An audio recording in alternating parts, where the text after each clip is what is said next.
Itong Team Julie sobrang nakakatuwa rin kasi iba't ibang flavor din yung binigay nila sa mga tao. Nakita ko na naman si Makmak, napakakit na bata, sobrang sincere ng boses.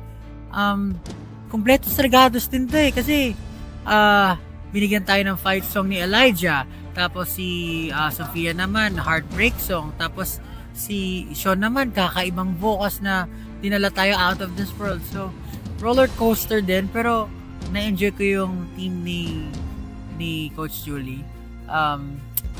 Ako, personally, I'm not really sure who to pick.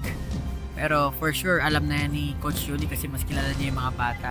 Either way, kung sino man pinili ni Miss Julie, Coach Julie, talaga magagaling itong mga batang to. And for sure, marami pa silang magagawa in the future na magagandang performances.